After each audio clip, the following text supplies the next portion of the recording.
बोलिए एकादशी मैया की जय। मार्गशीर्ष कृष्णात्पत्ति एकादशी की कथा श्री सूत जी ऋषियों को कहने लगे कि विधि सहित इस एकादशी का महात्म तथा जन्म की कथा भगवान श्री कृष्ण ने युधिष्ठिर को सुनाई थी। सत्ययुग में एक महाभयंकर राक्षस मुर नाम का प्रकट हुआ। उसने अपनी शक्ति से देवताओं को विजय किया और अमरावती पुरी से नीचे गिरा दिया। बेचारे मृत्यु लोक की गुफाओं में निवास करने लगे और कैलाशपति की शरण में जाकर दैत्य के अत्याचारों का तथा अपने महान दुख का वर्णन किया। शंकर जी ने कहा, आप भगवान विष्णु की शरण में जाइए। आज्ञा पाकर शिव देवता क्षीर सागर में गए। वहां शेष की सैया पर भगवान शयन कर रहे थे। वेद मंत्रों द्वारा स्तुति करके भगवान को प्रसन्न किया। प्रार्थना करके इंद्र ने कहा, कहने लगा, एक नारा जंग का नाम का दैत्य ब्रह्मवंश में चंद्रवती नगरी में उत्पन्न हुआ। उसके पुत्र का नाम मुर है। उस मुर के दैत्य ने हमें स्वर्ग से निकाल दिया। आप ही सूर्य बनकर जल का आकर्षण करता है, आप ही मेघ बनकर जल बरसाता है। भूलों के बड़े बड़े कर्मचारी देवता सब उसके शरणार्थी बन चुके हैं। अतः आप बलशाली दैत्य को मारकर हमारा दुख दूर कीजिए प्रभु। भगवान बोले कि हे देवताओं, मैं तुम्हारे शत्रु का शीघ्र ही संहार करूंगा। आप निश्चिंत होकर चंद्रावती नगरी पर चढ़ाई करो। मैं तुम्हारी सहायता करने को पीछे से आऊंगा। आज्ञा मानकर देवता लोग वहां आए जहां युद्ध भूमि में मुर दैत्य गरज रहा था। युद्ध प्रारंभ हुआ, परंतु मुर के सामने देवता घड़ी भर न ठहर सके। भगवान विष्णु जी भी आ पहुंचे। सुदर्शन चक्र को आज्ञा दी, शत्रुओं का संहार करो। चक्र ने चारों ओर सफाई कर दी। एक मुर दैत्य का सिर न काट सका और न गदा उसकी गर्दन तोड़ सकी। भगवान ने सारंग धनुष हाथ में लिया। बाणों द्वारा युद्ध प्रारंभ हुआ, परंतु शत्रु को न मार सके। अंत में कुश्ती करने लगे। हजारों वर्ष व्यतीत हो गए, परंतु प्रभु का दाव बंद एक न सफल हुआ। मुर दैत्य पर्वत के समान कठोर था। प्रभु का शरीर कमल के समान कोमल था। थक गए, मन में विश्राम की इच्छा उत्पन्न हुई। शत्रु को पीठ दिखाकर भाग चले। आपकी विश्राम भूमि बद्रिकाश्रम थी। वहाँ एक गुफा 12 योजन की थी। हेमवती उसका नाम था। उसमें घुसकर सो गए। मुर दैत्य भी पीछे पीछे चला आया। सोते हुए शत्रु को मारने के लिए तैयार हो गया। उस समय एक सुंदर कन्या प्रभु के शरीर से उत्पन्न हुई। उसके हाथ में दिव्यास्त्र थे। उसने मुर के अस्त्र शस्त्र को टुकड़े टुकड़े कर दिए। रथ भी तोड़ दिया। फिर भी उस सूरवीर ने पीठ न दिखाई। कुश्ती करने को कन्या के समीप आया। कन्या ने धक्का मारकर गिरा दिया और कहा, यह मल्ल युद्ध का फल है। जब उठा तो उसका सिर काट कर कहा, यह हठ योग का फल है। मुर की सेना पाताल को भाग गई। भगवान निंद्रा से जागे तो कन्या बोली, यह दैत्य आपको मारने की इच्छा करके आया था। मैंने आपके शरीर से उत्पन्न होकर उसका वध कर दिया। भगवान बोले, तुमने सर्व देवताओं की रक्षा की है। मैं तुम पर प्रसन्न हूँ, वरदान देने को तैयार हूँ। जो कुछ तुम मन में इच्छा हो प्रकट मांग लो। कन्या बोली, जो मनुष्य मेरा व्रत करे उसके घर में दूध पुत्र धन का विकास रहे, अंत में आपके लोक को प्राप्त करे। भगवान बोले, तू एकादशी तिथि को उत्पन्न हुई है, इस कारण तेरा नाम एकादशी प्रसिद्ध होगा।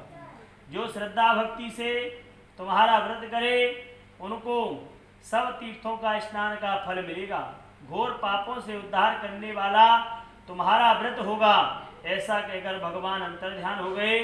पतित पावनी विश्व तारिणी का जन्म मार्गशीर्ष मास के कृष्ण पक्ष में हुआ, इस कारण उसका नाम उत्पन्ना प्रसिद्ध है। बोले एकादशी मैया की जय। मार्गशीर्ष शुक्ल पक्ष मोक्षदा एकादशी की कथा। युधिष्ठिर बोले, हे भगवान कृष्ण, अब आप मुझे 26 एकादशियों के नाम व्रत विधि बतलाइए तथा किस देवता के पूजन करना चाहिए यह भी कहिए। भगवान बोले, मार्गशीर्ष नाम शुक्ल पक्ष की एकादशी का नाम मोक्षदा है तथा नाम तथा गुण अर्थात मोक्ष देने वाला व्रत है। 12 वर्षों में भी मार्गशीर्ष को उत्तम मानता हूँ। गीता में अर्जुन ने कह चुका हूँ। इससे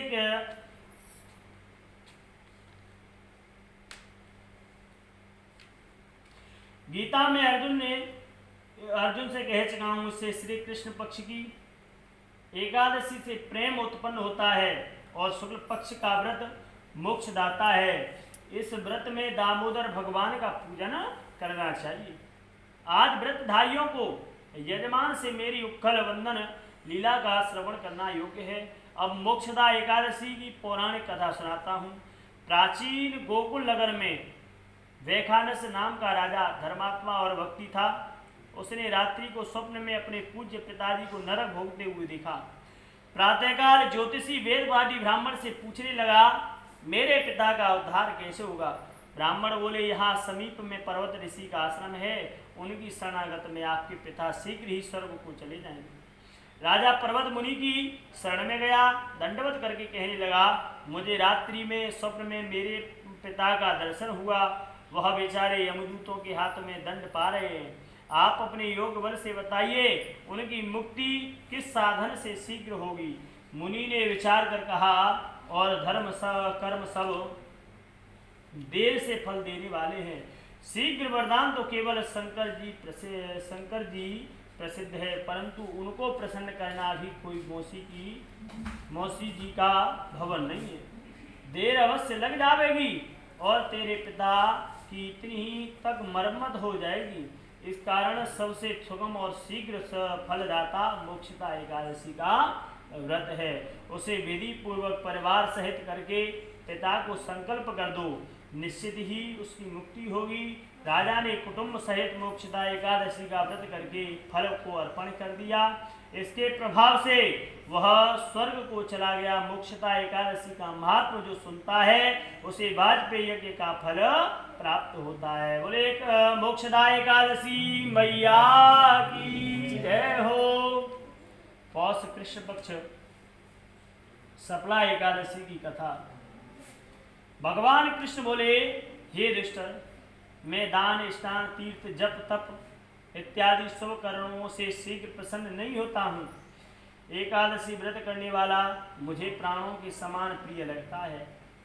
पौष मास की कृष्ण पक्ष की एकादशी का नाम सफला है। सब कार्यों को सफल बनाने वाली है। इसमें शीघ्र नारायण की पूजा होती है। ऋतु के अनुसार फल फूल तथा धूप दीप इत्यादि से पूजन करना चाहिए।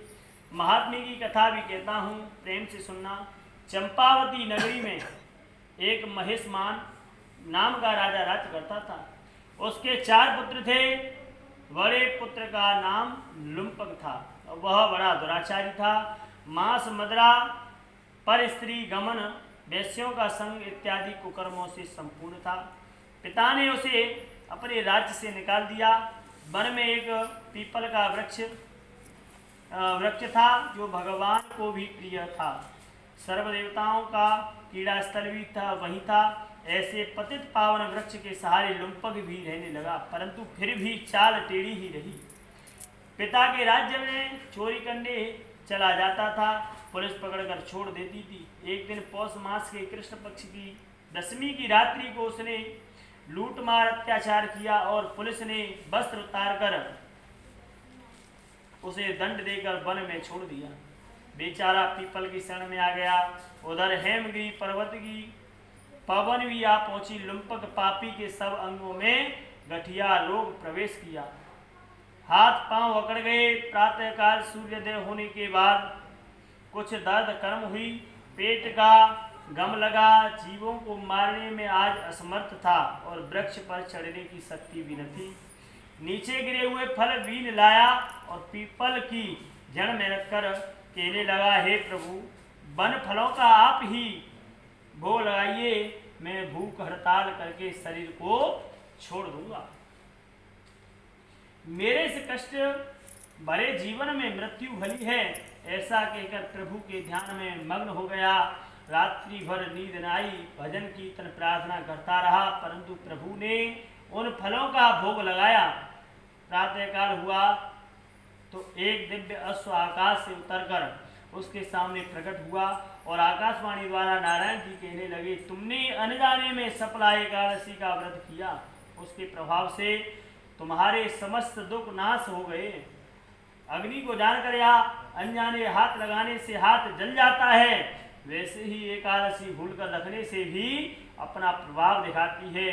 अब तुम इस घोड़े पर सवार होकर पिता के पास जाओ, राज मिल जाएगा। सफला एकादशी सर्व कार्य सफल करने वाली है। प्रभु की आज्ञा से पिता लुम्पक के पास आया। पिता ने उसको राजगद्दी पर बिठाकर आप वन में तप करने चला गया। लुम्पक के राज्य में प्रजा सब एकादशी का व्रत विधि विधान सहित किया करती थी। सफला एकादशी के महत्व को सुनने से अश्वमेध यज्ञ का फल प्राप्त होता है। बोले सफला एकादशी मैया की जय हो। पौष शुक्ल पक्ष पुत्रदा एकादशी की कथा। भगवान कृष्ण बोले कि हे धर्मपुत्र, पौष मास के शुक्ल पक्ष की एकादशी का नाम पुत्रदा है। पुत्र की कामना पूरी करने वाली है। इसके महात्म्य कथा ऐसे है। एक समय भद्रावती नगरी में एक संकेतमान राजा राज्य करता था। उसकी स्त्री का नाम सैव्या था। विश्व विभूतियों से भवन भरा था। द्वार पर चिंतामणियों का प्रकाश था, परंतु राजा की आंखों में अंधेरा सा प्रतीत होता था। कारण कि उसके पुत्र नहीं था और स्वर्ग के सुखों को नरक के समान कहता था। पुत्रेष्टि यज्ञ हजारों किए, सफल एक न हुआ। देवताओं को लाखों प्रणाम की, आशीर्वाद भी न मिला। बेचारा हार गया और बुरे विचार करने लगा। विष खा लूं या भूत बन जाऊं तो अच्छा है, परंतु यह चिंता अच्छी नहीं है। विचार करने लगा, आत्मघात करना महापाप है। इस चिंता से छूटने का उपाय वनवासियों से पूछूं। घोड़े पर सवार होकर वन में विहार करने लगा। पशु पक्षी इत्यादि जीवों को पुत्रों के साथ खेलते हुए देखा। मन में कहने लगा, मेरे से यह भी एक सौभाग्यशाली है। आगे चला तो एक सरोवर मिल गया। उसमें मछलियां, मेंढक इत्यादि पुत्रों के साथ विलास कर रही थी। विचार किया, यह भी मेरे से अच्छे हैं। सरोवर के चारों तरफ मुनियों के आश्रम थे। राजा घोड़े से उतरकर मुनियों की शरण में गए और प्रणाम कर पूछा, आप कौन हो? मुनि बोले, हम विश्व के देवता हैं। इस सरोवर को पतित पावन समझकर स्नान के लिए आए हैं। आज पुत्रदा एकादशी का पर्व है, जो पुत्र की इच्छा पूर्ण करती है। राजा बोला, क्या यह दिव्य फल मुझे भी व्रत करने से मिल जाएगा? विश्वदेव बोले, हमारी बात सत्य होगी, परीक्षा करके देख लो। राजा ने श्रद्धा से पुत्रदा एकादशी का व्रत कर रात्रि को जागरण किया। प्रातःकाल भर में चला गया। 9 महीने के बाद उसके पुत्र उत्पन्न हुआ। राजा के दिल को धैर्य मिला, पितृ भी प्रसन्न हो गए। इस कथा को सुनने से भी स्वर्ग मिलता है। बोले पुत्रदा एकादशी मैया की। माघ महीने की कृष्ण पक्ष शरतला एकादशी। भगवान कृष्ण बोले, हे दुष्ट, माघ मास कृष्ण पक्ष की एकादशी का नाम शरतला है। इसमें तिल से स्नान, तिल से उठन, तिल का हवन, तिलांजलि, तिल सहित ठाकुर जी की शरणोदिक, तिल का भोजन, तिल का दान, यह शरतला कहलाती है। इसका महात्मा पुलस्त ऋषि ने दालव्य को सुनाया था। नारद ऋषि को मैंने आगे सुनाया, क्योंकि इसमें मेरी पूजा की जाती है। इस कारण नारद मेरे पास आए और मैंने आंखें देखी और बात सुनाई। एक ब्राह्मणी थी, वह चंद्रायणी राज्य व्रत किया करती थी। व्रत करते करते दुर्लभ हो गई। व्रतों के प्रभाव से उसके समस्त पाप नष्ट हो गई। मैंने विचार किया अब यह मरने वाली है, स्वर्ग अवश्य जाएगी, परंतु खाली हाथ जाकर इससे कुछ दान मांगूं, जिससे स्वर्ग का तोसा भी कुछ बन जाएगा। मैं वैकुंठ लोक को त्याग कर विष्णु मृत्यु लोक में आया। वामन सदृश छोटा रूप बनाकर ब्राह्मणी के द्वार का भिक्षुक हुआ। उसने मुझे मृत्यु पिंड दे दिया। कुछ देर के बाद उसने शरीर त्याग किया। व्रतों के प्रभाव से तो स्वर्ग मिल गया और अपने गृह में केवल मृत्यु पिंड ही देखा। अन्य वस्तुओं से शून्य था, वहां कुछ भी नहीं था। अपने बिगड़े हुए भवन को देख न सकी, शीघ्र ही मेरी शरण में आकर पुकार करने लगी, आप अच्छे फलदाता हो, मेरे चंद्रायणी व्रतों का फल निष्फल कर दिया। मैंने उसे उत्तर दिया, जो व्रत आपने किए हैं पापों को भस्म कर वह स्वर्ग में ले आए हैं, और जो हाथ से दिया वह भी आपको मिल रहा है। ब्राह्मणी बोली, यह दरिद्र अब कैसे मिटेगा। मैंने उनसे कहा, तुमको देवांगना देखने आएंगी, तुम द्वार बंद रखना। प्रथम षटतिला एकादशी का महात्म सुन लेना। वह ब्राह्मणी अपने भवन में गई, द्वार बंद कर दिया। देव कन्या दर्शन को आई और कहा, द्वार खोलो, मुख दिखाओ। ब्राह्मणी बोली, पहले मुझे षटतिला एकादशी के महात्म को सुनाओ। देव स्त्रियां बोली, बिगड़े हुए भाग्य को संवारने वाली षटतिला एकादशी है। गौहत्या, ब्रह्म हत्या इत्यादि महापाप करने वाले को भी मुक्त कर देती है। द्वार खोला तो मृत्यु पिंड का आम बन गया। जब व्रत किया तब सारे गृह में नंदनवन की विभूतियां प्रकट हो गई। इस व्रत में एक तिल का दान करने से 1000 वर्ष तक व्रत कर्ता को स्वर्ग मिलता है। बोले षटतिला एकादशी मैया की जय हो। माघ शुक्ल पक्ष जया एकादशी। श्री कृष्ण बोले, धर्मपुत्र माघ मास के शुक्ल पक्ष की एकादशी का नाम जया है। इसका महात्म पद्म पुराण में लिखा हुआ है। एक समय स्वर्गपुरी में इंद्र के समान गंधर्व गान कर रहे थे। अप्सराएं नृत्य कर रही थी। उसमें एक पुष्पवती नाम गंधर्व स्त्री थी। माल्यवान नामक मालिन का पुत्र भी था। वह दोनों परस्पर एक दूसरे पर मोहित थे। उन्हें यह विचार न रहा था कि इंद्र की सभा में श्राप मिल जाएगा। परस्पर दोनों की दृष्टि लड़ने लगी। माल्यवान तो दीवाना बन गया और भूल गया कि पुष्पावती पगली बन गई और नाचने का तार भूल गई। देवराज ने देखकर क्रोध किया और कहा कि तुम दोनों पिशाच योनि को प्राप्त होगी। भरी सभा में अपमान करने वाले को ऐसा दिया जाता है। अपवित्र जल और अपवित्र भोजन तुम्हारे योग्य है। ऐसा कहकर स्वर्ग से गिरा दिया। स्वर्गारोहण मार्ग का बद्रीनाथ में आए। यदि पापियों के देश में जाते तो खाना पीना मन माना मिलता, परंतु पाप से शीघ्र उद्धार न होता। इस कारण उन्होंने प्रथम ही तपोभूमि पर निवास कर दिया। कष्ट पाकर जीवन से उदास हो गई। एक दिन भूख हड़ताल कर दी। रात्रि को बद्रीनाथ के गुण गाकर व्यतीत किया। प्रातःकाल हुआ तो उनकी पिशाच योनि छूट गई। स्वर्ग से विमान आए और उन्हें ऊपर चढ़ाकर कहा, कल जया एकादशी का दिन था, आपने भूलकर भूख हड़ताल कर दी और रात्रि जागरण भी प्रभु का गुणावाद गाया। उसके प्रभाव से आप स्वर्ग के लिए जाते हैं। बोलिए जया एकादशी मैया की जय हो। फाल्गुन कृष्ण पक्ष विजया एकादशी की कथा। भगवान कृष्ण बोले, हे दुष्टर, फाल्गुन मास कृष्ण पक्ष की एकादशी का नाम विजया है। विजय को देने वाली मर्यादा पुरुषोत्तम राम ने इसी व्रत के प्रभाव से लंका पर विजय पाई थी। कथा ऐसे है, जब भगवान राम कपि दल के सहित सिंधु तट पर पहुंचे तो रास्ता रुक गया था। समीप में एक आदालभ्य मुनि का आश्रम था, जिसने अनेकों ब्रह्मा जी अपनी आंखों से देखे थे। ऐसे चिरंजीव मुनि के दर्शनाथ सेना सहित राम लक्ष्मण भी चले। शरण में जाकर मुनि को दंडवत प्रणाम करके समुद्र से पार होने का उपाय पूछा। मुनि बोले, कल विद्या एकादशी है, उसका व्रत आप सेना सहित करो। समुद्र से पार होने का तथा लंका को विजय पाने का सुगम उपाय यह है। मुनि की आज्ञा से राम लक्ष्मण ने सेना सहित विजया एकादशी का व्रत किया। रामेश्वरम जी का पूजन किया, भगवान शिव की आराधना की। मैंने तो तेरे सामने प्रकट कही, क्योंकि तू धर्मात्मा है। इस महात्मा को सुनने से हमेशा विजय होती है। बोलिए विजया एकादशी मैया की जय हो। फाल्गुन शुक्ल पक्ष आमला एकादशी की कथा। श्री कृष्ण जी बोले, हे युधिष्ठिर, फाल्गुन मास के शुक्ल पक्ष की एकादशी का नाम आमला है।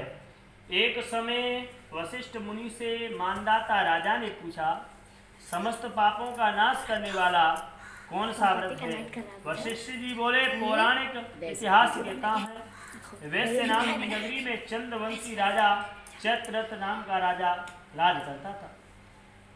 वह बड़ा धर्मात्मा था, प्रजा भी उसकी वैष्णव थी। बालक से लेकर वृद्ध तक एकादशी का व्रत किया करते थे। एक बार फाल्गुन मास के शुक्ल पक्षी एकादशी आई और नगरवासियों ने रात्रि को जागरण किया। मंदिर में कथा कीर्तन करने लगे। एक बहेलिया जो कि जीव हिंसा से उधर पालन करता था, मंदिर के कोने में जा बैठा। आज वह शिकारी घर से रूठ चुका था। दिन भर खाया पिया कुछ भी नहीं था। रात्रि को दिल बहलाने के लिए मंदिर के कोने में जाकर छुप बैठा। वहां जाकर भगवान की कथा तथा एकादशी का व्रत की महात्मा सुना। रात्रि व्यतीत हो गई। प्रातःकाल घर को चला गया। भोजन पाया तो उसकी मृत्यु हो गई। आमला एकादशी के प्रभाव से उसका जन्म राजा विदुरथ के घर में हुआ। उसका नाम वसुरथ प्रसिद्ध हुआ। एक दिन राजा वन में विहार करने गया और दिशा का ज्ञान न रहा। खुद को पागल समझकर एक वृक्ष के नीचे आ गया। आज राजा ने आमला एकादशी व्रत रखा था। सोते समय भगवान ध्यान लगाकर सोने थे। उधर मलेच्छों ने राजा को अकेला देखा। मलेच्छों के संबंधियों के किसी दोष के कारण राजा को दंड दिया था। इस कारण उसने मारने आए थे। इस समय राजा के शरीर से एक सुंदर कन्या उत्पन्न हुई। यह आमला एकादशी के प्रभाव से उत्पन्न हुई थी। कालिका के समान अट अट करके उसने खप्पर फिराया। मलेच्छों के रुधिर की भिक्षा लेकर अंतर्ध्यान हो गई। राजा ने जगकर शत्रुओं को मरा हुआ देखा और आश्चर्य हुआ। मन में कहने लगा, मेरी रक्षा किसने की? एक आकाशवाणी बोली, आमला एकादशी के प्रभाव से तुम्हारी रक्षा विष्णु भगवान ने की है। बोलिए आमला एकादशी मैया की जय।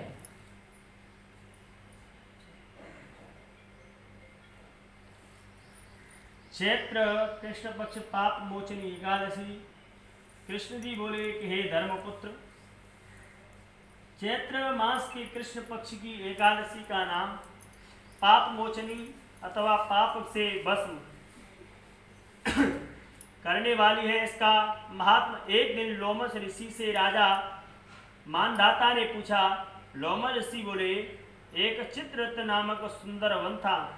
देवराज इंद्र की क्रीड़ा स्थल था। उस वन में एक मेधावी मुनि तपस्या कर रहे थे। भगवान शंकर के भक्त थे। शंकर के सेवकों ने कामदेव की जन्म से शत्रुता रही थी। अप्सराओं का साथ लेकर अपने मनमोहक संताप इत्यादि 5 वर्णों को कस लिया। मंजुका नाम की अप्सरा ने मुनि के मन को हर लिया। भगवान शंकर का ध्यान भूल गए। मुनि ने मन में मंदिर का पति मंजूखा को बना दिया। मंजूखा के प्रेम ने मुनि का मन दीवाना बना दिया। रास विलास करते रहे तो 18 वर्ष व्यतीत हो गए। अप्सरा स्वर्ग जाने की आज्ञा मांगने लगी। मुनि बोले, आज पहला दिन ही तो है, कल चली जाना। अप्सरा ने पंचांग खोलकर दिखाया तो मुनि को ज्ञात हुआ, इस हत्यारिणी ने मेरी तपस्या को भंग कर दी। क्रोधित हो गए, पिशाचिनी बनने का श्राप दे दिया। अप्सरा बोली, मेरा उद्धार कैसे होगा प्रभु? मुनि बोले, पाप मोचनी एकादशी के प्रभाव से तुम्हें फिर से दिव्य शरीर मिलेगा। ऐसा कहकर मुनि च्यवन ऋषि के पास चले गए, अपने पाप कर्म से छूटने का उपाय पूछा। पिता ने भी पाप मोचनी एकादशी का व्रत कहा। अतः मुनि तथा मंजुका दोनों ही इस व्रत के प्रभाव से पापों से छूटकर चली गई। बोलिए पाप मोचनी एकादशी मैया की जय हो। चैत्र शुक्ल पक्ष की कामदा एकादशी। भगवान बोले, हे युधिष्ठिर, चैत्र मास के शुक्ल पक्ष की एकादशी का नाम कामदा है। इसका महात्मा राजा दिलीप ने गुरु वशिष्ठ से पूछा था। वशिष्ठ जी बोले, एक भोगीपुर नगर में पुंडरीक नामक राजा राज्य करता था। उसकी सभा में गंधर्व गान कर रहे थे, अप्सरा नृत्य कर रही थी। उसने ललिता नाम गंधर्विनी और गंधर्व भी रहता था। उनका परस्पर अति प्रेम था। एक दिन राज्य सभा में ललित गंधर्व गान कर रहा था। ललिता उसके सामने न थी। उसकी स्मृति से गाना अशुद्ध गाने लगा। किसी ने राजा के सामने चुगली खाई। राजा को क्रोध उत्पन्न हुआ। ललित को बुलाकर कहा कि तुमने मेरी सभा में स्त्री की स्मृति कर शुद्ध गाना गाया, इस कारण श्राप देता हूँ, तुम राक्षस बनकर कर्म का फल भोगना। पुंडरीक के श्राप से ललित का मुख विकराल हो गया, भोजन मिलना मुश्किल हो गया, भूख से दुखी हो गया। उसकी स्त्री ने सुना तो वह भी वन में उसके पीछे विचरने लगी। वन में एक श्रृंगी ऋषि का आश्रम था। ललिता ने मुनि के शरण में जाकर पति के उद्धार का उपाय पूछा। मुनि बोले, कामदा एकादशी का व्रत विधि सहित करना, पति के अर्पण उसका फल कर देना, निश्चय ही वह स्वर्ग को प्राप्त करेगा। अतः ललिता ने कामदा एकादशी का व्रत रात्रि को जागरण कीर्तन, दीप जलाए, प्रभु के गुण गाए, प्रातः ब्राह्मणों को दक्षिणा देकर भोजन खिलाया, फिर उनकी परिक्रमा कर पद पद से अश्वमेध यज्ञ का फल प्राप्त लिया। ब्राह्मणों के सामने पति के अर्पण संकल्प कर दिया। उसी समय वह राक्षस योनि से छूटकर पत्नी सहित स्वर्ग को चला गया। बोले कामदा एकादशी मैया की जय। वैशाख कृष्ण पक्ष बरूथनी एकादशी की कथा। भगवान कृष्ण बोले, हे युधिष्ठिर, वैशाख मास के कृष्ण पक्ष की एकादशी का नाम बरूथनी है। इसका व्रत महाफलदायक है। शास्त्र का लेख हाथी घोड़ों भूमि दान को उत्तम कहता है। भूमि से तिल दान, तिल से स्वर्ण दान और दान से अन्नदान श्रेष्ठ है। अन्न से कन्या से बरूथनी एकादशी का व्रत श्रेष्ठ है। जो फल कुरुक्षेत्र में सूर्य ग्रहण के समय स्वर्णदान से मिलता है, वह बरूथनी एकादशी के व्रत से होता है। इस एकादशी के व्रती के दशमी में संयम रखना चाहिए, अर्थात एक बार सातोदी की श्रेष्ठ है।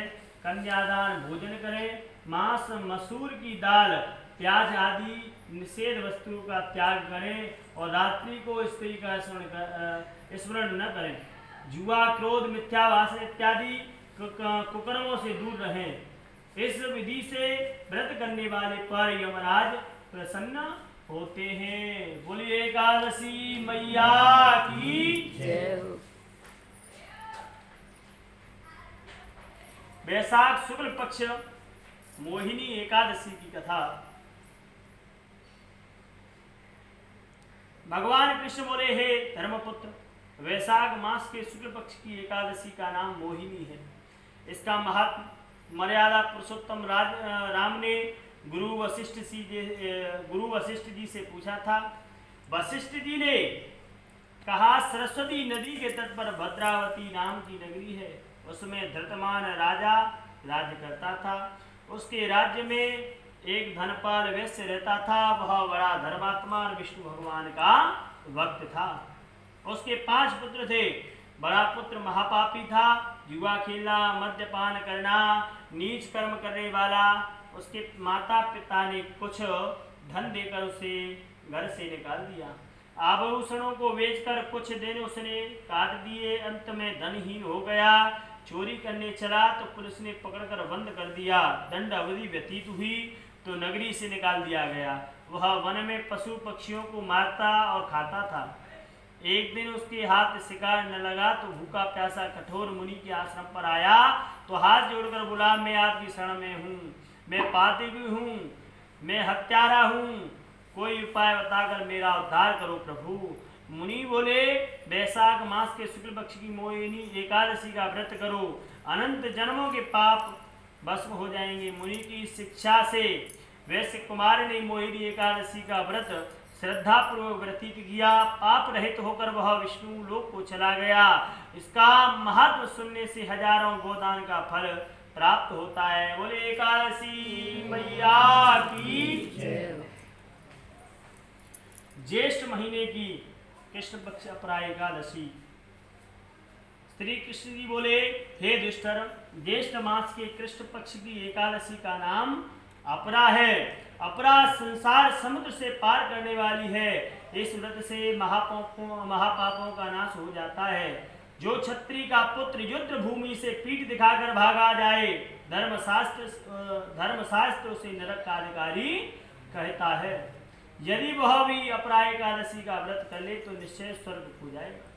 जो माता पिता तथा गुरु की निंदा करता है, नीति उसे नरक का भागी बना देती है, परंतु अपरा एकादशी का व्रत उसे भी वैकुंठ का अधिकारी बना देता है। जो फल बद्रीनाथ में निवास करने से मिलता है, सो अपरा एकादशी के व्रत से फल प्राप्त होता है। जो फल सूर्य ग्रहण से कुरुक्षेत्र के स्नान से मिलता है, सो फल एकादशी के व्रत से मिलता है। व्याही गोदान अपरा एकादशी के व्रत समान है। इसका महत्व सुनने वाला सिंह के समान हो जाता है। पाप रूपी मृग उसे देखकर दूर भाग जाते हैं। बोलिए अपरा एकादशी मैया की जय हो। ज्येष्ठ महीने की शुक्ल पक्ष की निर्जला एकादशी, जो आज एकादशी है वो निर्जला एकादशी है। व्यास मुनि के पास जाकर भीमसेन ने पुकार की कि मेरी पूज्य माता कुंती व पूज्य भ्राता युधिष्ठिर तथा अर्जुन, नकुल, सहदेव, द्रौपदी सहित एकादशी का व्रत करते हैं और मुझे भी शिक्षा देते हैं। तू अन्न मत खा, नरक में जाएगा। आप विचार करिए मैं क्या करूं। 15 दिन के बाद यह एकादशी आ जाती है और हमारे घर में झगड़ा उत्पन्न हो जाता है। मेरे उदर में अग्नि का निवास है, उसे अन्न की आहुति न दूं तो चर्बी को चाट जाएगी। शरीर की रक्षा करना मनुष्य का परम धर्म है, अतः आप ऐसा उपाय बतलाइए जिसमें सांप भी मर जाए और लाठी भी ना टूटे। अर्थात ऐसा व्रत हो जो वर्ष में एक दिन करना पड़े और मन में व्याधियों का विनाश करने वाला हो। 24 एकादशियों का फल उसके करने से मिल जाए और मुझे स्वर्ग में संबंधियों के साथ ले जाए। तो व्यास जी बोले, ज्येष्ठ शुक्ल पक्ष की एकादशी का नाम निर्जला है। ठाकुर जी का चरणोदक माने ठाकुर जी का चरणोदक वर्जित नहीं। कारण है कि कि वह तो अकाल मृत्यु को हरण करने वाला है। इसका अर्थ है कि चरणामृत जो बनता है ना, वो पान करना चाहिए। वहाँ में अर्थांत हो कि अकाल मृत्यु हरण सर्वव्याधि विनाशनम विष्णु चरणोदकम कृत्वा पुनर्जन्म न विद्यते। अकाल मृत्यु न होगी और पूर्व जन्म में दूसरा जन्म न मिलेगा, प्रभु की शरण में ही चले जाएंगे। अकाल मृत्यु न होगी बात है। कारण है कि तो अकाल मृत्यु को हरण करने वाला है। जो निर्जला एकादशी का व्रत है श्रद्धा सहित करता है, उसे 24 एकादशियों का फल मिलता है। निश्चित स्वर्ग को जाता है।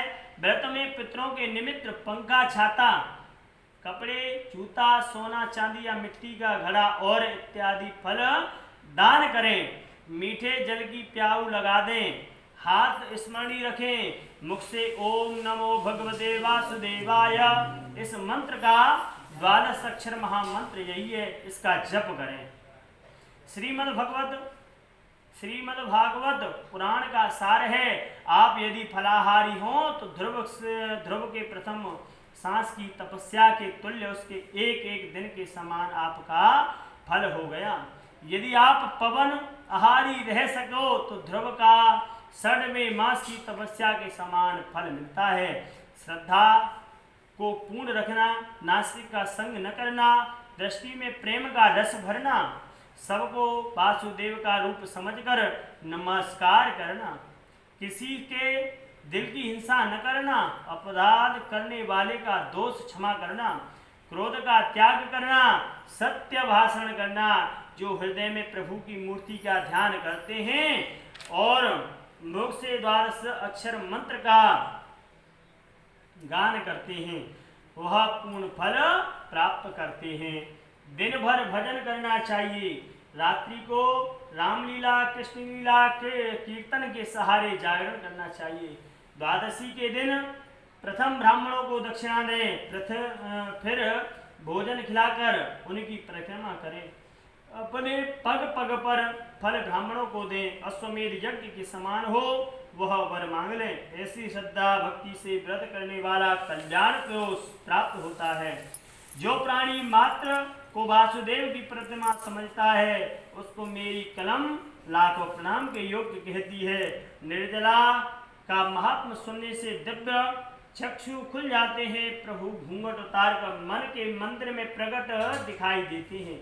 इस एकादशी को सिफली नामक पांडवी या भीमसेनी भी कहा जा सकता है। बोलिए निर्जला एकादशी मैया की जय हो।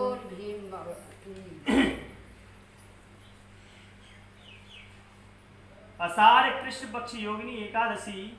श्री कृष्ण जी बोले, हे युधिष्ठिर, आषाढ़ मास के कृष्ण पक्ष की एकादशी का नाम योगिनी है। उसके महात्म की एक पौराणिक कथा कहता हूँ। अलकापुरी में शंकर के भगवत कुबेर जी रहते थे।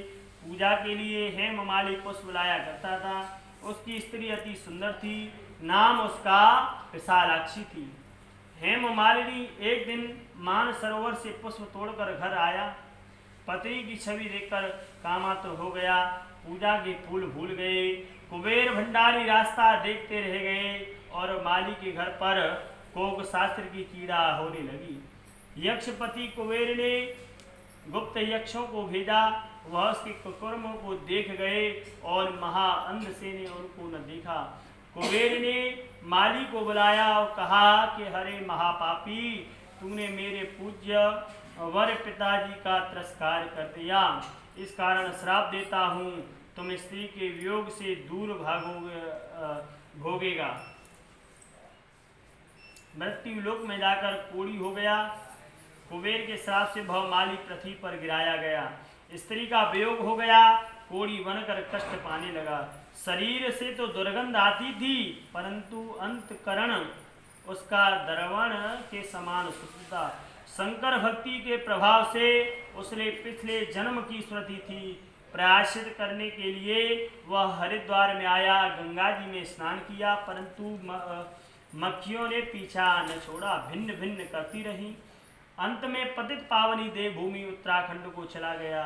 देव प्रयोग होता हुआ यमुनोत्री के तट पर पहुंचा, जहां चिरंजीवी महामुनि मारकंडे का आश्रम था। उनके दर्शन से मक्खियां अंतर ध्यान हो गई। हेममाली उनके चरणों में गिर पड़ा। अपने अपराध की कथा सुनाकर मुक्ति का उपाय पूछा। मार्कंडेय मुनि बोले, आप आषाढ़ मास के कृष्ण पक्ष की एकादशी का व्रत विधि विधान से करना, समस्त पापों को नाश हो जाएगा। अतः हेममालिनी ने मुनि की शिक्षा से योगिनी एकादशी का व्रत किया। उसके प्रभाव से अपने दिव्य स्वरूप को प्राप्त हुआ। जो फल 88,000 ऋषियों को भोजन खिलाने से मिलता है, वह इस महात्मा को श्रद्धा पूर्वक सुनने से प्राप्त होता है। बोलिए एकादशी मैया की जय हो। आषाढ़ शुक्ल पक्ष की देवसेनी एकादशी। भगवान बंसी वाले बोले कि हे धर्मात्माओं में श्रेष्ठ युधिष्ठिर, आषाढ़ मास के शुक्ल पक्ष की एकादशी का नाम देवसेनी है। ब्रह्मा जी ने नारद से कहा था, आज के दिन भगवान विष्णु को शयन कराया जाता है। कार्तिक शुक्ल पक्ष की एकादशी को जगाते हैं। चतुर्मास का व्रत इस एकादशी के प्रारंभ होता है। जो मनुष्य ब्रह्मचर्य का पालन कर चतुर्मास का व्रत करते हैं वह विष्णु भगवान को प्रिय है। शिवलोक में उनकी पूजा होती है। सब देवता उसे नमस्कार करते हैं। चंद्रायन आदि कठिन व्रत भी यही चतुर्मास के व्रत से समाप्त हो जाता करना चाहिए। ब्राह्मणों को भोजन दक्षिणा से प्रसन्न करें। गौओं को दान कर उनके उत्तम है, नहीं तो गर्म वस्त्र का दान अवश्य करें। और तिल के साथ मिलाकर जो स्वर्ण दान करते हैं वो मोक्ष को प्राप्त होते हैं। गरीबों के लिए गोपी चंदन के दान से भगवान प्रसन्न होते हैं। हल्दी के दान से गौरी शंकर जी को प्रसन्नता होती है। और चांदी के पात्र भरकर हल्दी का दान देना बामन भगवान की प्रसन्नता के लिए है। ब्राह्मणों को दही भात का भोग लगाना चाहिए। चतुर्मास में जो एक बार भोजन करते हैं वह स्वर्ग को जाते हैं। इस व्रत में जो तथा चावल इत्यादि अपदाओं को खिलाते हैं वह स्वर्ग को जाते हैं। अब पद्म एकादशी के महात्म्य की एक पौराणिक कथा सुनाता हूँ। सूर्यवंश में मानधाता राजा प्रसिद्ध सत्यवादी अयोध्यापुरी में राज करता था। एक दिन उसके राज्य में अकाल पड़ गया। दुखी प्रजा दुखी होकर भूख से मरने लगी। वनादि सौ जो कार्य थे वह बंद हो गए। राजा को कष्ट हुआ। इसी चिंता में वन को चला गया। अंगिरा ऋषि के आश्रम में जाकर कहने लगा कि हे सप्त ऋषि, मैं श्रेष्ठ अंगिरा जी, मैं आपकी शरण में हूँ। मेरे राज्य में अकाल पड़ गया है। प्रजा कहती है राजा के पापों से प्रजा दुख मिलता है और मैंने अपने जीवन में किसी प्रकार का कोई पाप नहीं किया है। आप द्रव्यदर्शी से देखकर कहो अकाल पड़ने का क्या कारण है। अंगिरा मुनि बोले, सतयुग में ब्राह्मणों को वेद पढ़ाना और तपस्या करना धर्म है, परंतु आपके राज्य में आजकल एक शूद्र तपस्या कर रहा है। शूद्र को मारने से दोष दूर जाएगा, प्रजा सुख पाएगी। मानदाता बोले, मैं इस निरपराध तपस्या करने वाले शूद्र को न मारूंगा।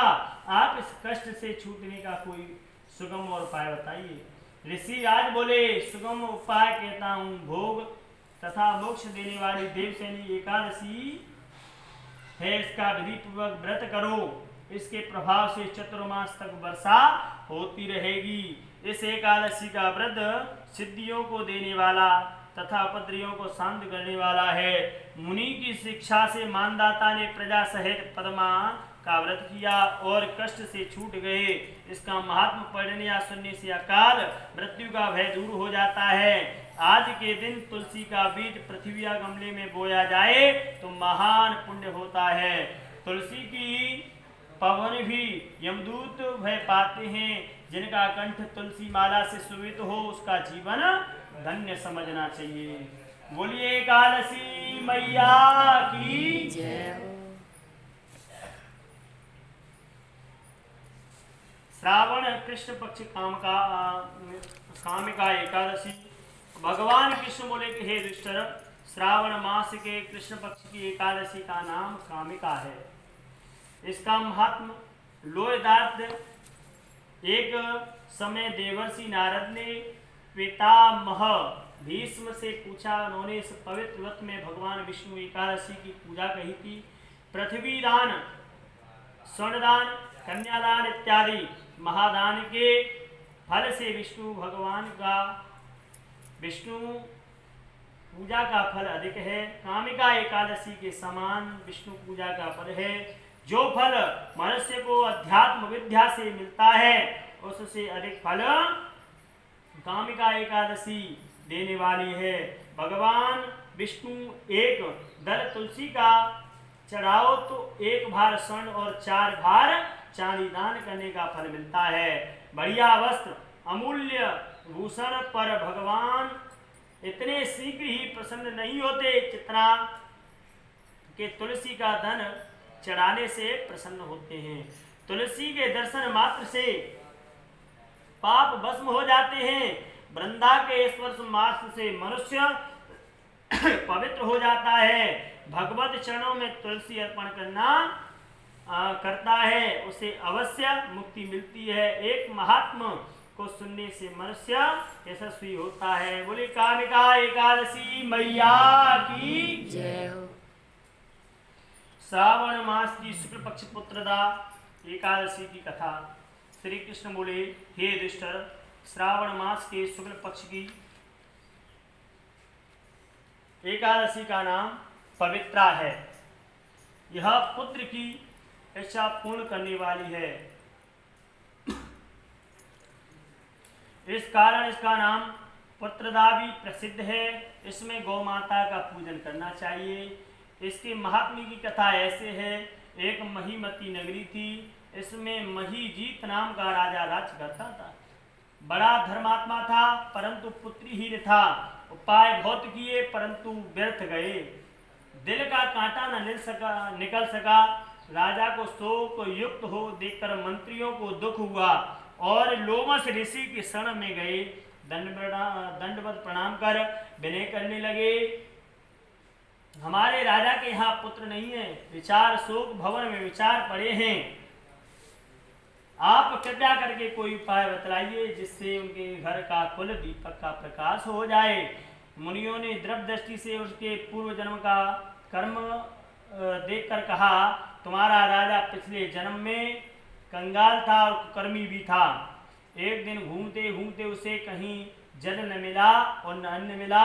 दूसरे दिन एक सरोवर मिला, वहां प्यासी गौ जल पी ले आई, उसे लाठी मारकर भगा दिया था। उस महापाप से तुम्हारा राजा निःसंतान हुआ है और उस दिन वह भूखा प्यासा रह गया।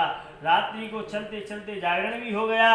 भूखा रहा तो भगवान का स्मरण कर भोजन मांगता था। उस दिन श्रावण शुक्ल पक्ष की एकादशी व्रत उसने भूल से कर दी, परंतु वह दूध पुत्र और धन देने वाली पुत्रदा एकादशी थी। इसके प्रभाव से राजा को राज्य मिला और गौ के श्राप से उसे निःसंतान का श्राप कर दिया।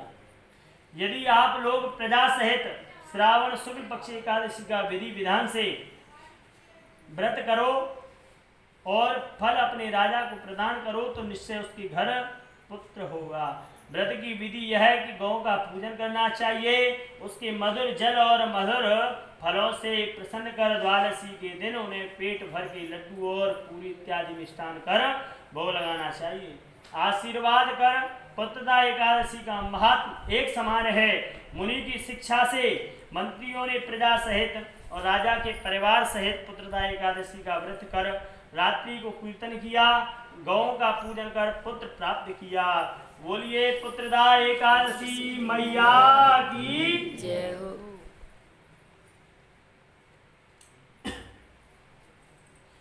भाद्रपद कृष्ण पक्ष की अदा एकादशी। भगवान बोले, हे धर्मपुत्र, भाद्र मास के कृष्ण पक्ष की एकादशी का नाम अजा है। इसका महात्म गौतम मुनि ही जानते हैं। इसमें योगों का परिवर्तन कर दिया था। कथा इसकी ऐसे है, जो सूर्यवंश में 31वीं पीढ़ी पर राजा हरिश्चंद्र अयोध्या नगरी में हुआ। उसके द्वारा एक श्याम पट लगा था, जिसमें मणियों में लिखा हुआ यह लेख था कि इस द्वार पर मुंह मांगा दान दिया जाता है। विश्वामित्र ने पढ़कर कहा, मणियों का लेख मिथ्या है। हरिश्चंद्र ने उत्तर दिया, परीक्षा कर लो। विश्वामित्र बोले, राज्य अपना मुझे दे दो। हरिश्चंद्र बोले, राज्य आपका है, और क्या चाहिए? विश्वामित्र बोले, दक्षिणा भी तो लेनी है। राहु केतु तथा शनिश्चर की पीड़ा भोगनी सहज है, 7.5 का कष्ट भी सुगम है। मेरी परीक्षा में पास होना बड़ा कठिन है। आपको मुर्दे जलाने पड़ेंगे, तेरी रानी को दासी बनना पड़ेगा। यदि इन अत्याचारों का आपको भय नहीं तो जय गणेश करके हमारे साथ काशी में चले जाओ। काशी चलो। राजा ने धर्म का सम्मान किया। आप भंगी के सेवक बने। रानी दासी हो गई, पुत्र को नाग बनकर परीक्षापति ने डस लिया। ऐसी आपत्ति में भी उसने सत्य का त्याग न किया, परंतु मन में शोक की अग्नि भड़क उठी। उस समय गौतम मुनि के दिल में दया आई। राजा हरिश्चंद्र के पास आकर कहा, तुम अजा एकादशी का विधि पूर्वक एक व्रत करो, समस्त संकट दूर हो जाएंगे। ऐसा कहकर गौतम मुनि अंतर ध्यान हो गए। राजा ने विधि सहित अजा एकादशी का व्रत किया। उसके प्रभाव से स्वर्ग जयकार शब्द हुआ। अपने सामने ब्रह्मा, विष्णु, महेश, इंद्रादि देवताओं को खड़े देख पुत्र को जीवित तथा अपनी स्त्री को आभूषण सहित देखा। अयोध्या में आकर एकादशी का पूर्ण सम्मान किया। उसके राज में बालक वृद्ध सब एकादशी का व्रत करते थे। एकादशी व्रत के प्रभाव से प्रजा सहित अंत में स्वर्ग को प्राप्त हो गया। इस कथा के महात्मा का फल अश्वमेध यज्ञ को समान है। बोलिए अजा एकादशी मैया की। भाद्रपद शुक्ल पक्ष की वामन एकादशी की कथा। श्री कृष्ण जी बोले, हे दुष्टर, भाद्र शुक्ल पक्ष की एकादशी का नाम वामन जयंती तथा परिवर्तनी है। इसमें वामन भगवान की पूजा की जाती है। भगवान विष्णु शयन मंदिर में करवट बदलते हैं, इस कारण इसका नाम परिवर्तनी है। इसके महात्म्य कथा ऐसे है। त्रेता युग में प्रहलाद का पुत्र राजा बलि राज्य करता था। ब्राह्मणों का सेवक था, भगवान विष्णु का भक्त था, इंद्रादिक देवताओं का शत्रु था। अपने भुज बल से देवताओं को विजय कर स्वर्ग से निकाल दिया। देवताओं को दुखी देखकर भगवान ने वामन उंगर का स्वरूप धारण किया और बलि के द्वार पर आकर कहा, मुझे 3 पग भूमि का दान चाहिए। बलि राजा बोले, 3 लोक दे सकता हूं। विराट रूप धारण कर नाप लूं।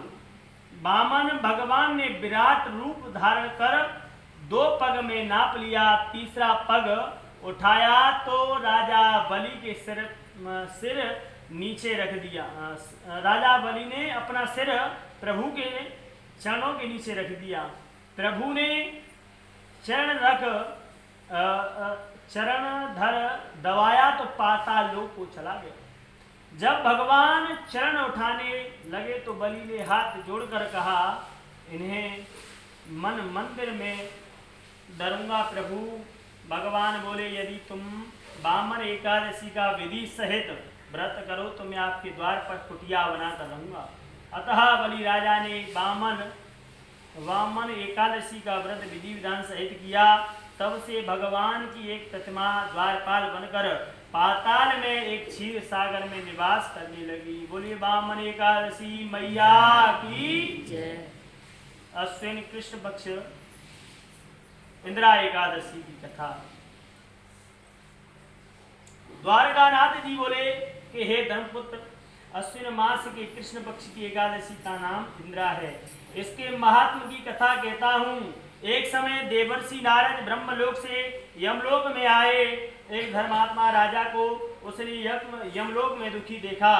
दिल में दया आई। उसका भविष्य कर्म विचार कर महिष्मती नगरी में आए, जहाँ उस राजा का पुत्र राज्य करता था। राजपुत्र को कहने लगे, तेरे पिता को मैं यमराज की सभा में बैठा देख आया हूँ और उसके पूर्व कर्मों को भी देख चुका हूँ।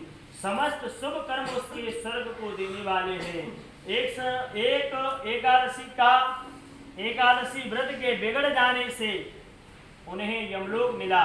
यदि तुम इंदिरा एकादशी का व्रत पिता के नाम का संकल्प कर दो तो मैं अवश्य ही इंद्रलोक को मिलेगा। उस व्रत की शुभ विधि यह है कि दशमी के दिन पितृ की श्रद्धा करके ब्राह्मणों को प्रसन्न करें।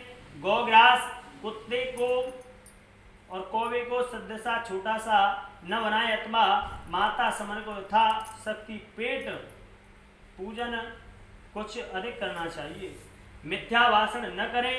रात्रि को भूमि पर शयन करें।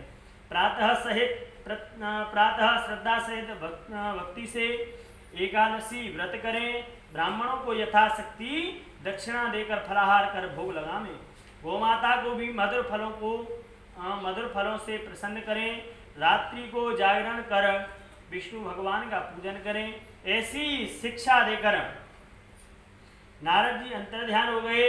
राजा ने इंद्रा एकादशी का व्रत परिवार सहित किया। फल उसका ब्राह्मणी के सामने पिता को प्रदान किया। उस समय आकाश से पुष्पों की वर्षा हुई। ऊपर को दृष्टि की तो राजकुमार का पिता पुष्पक विमान पर चढ़कर प्रसन्न मुद्रा में देवलोक को चला गया। बोले इंद्रा एकादशी मैया की।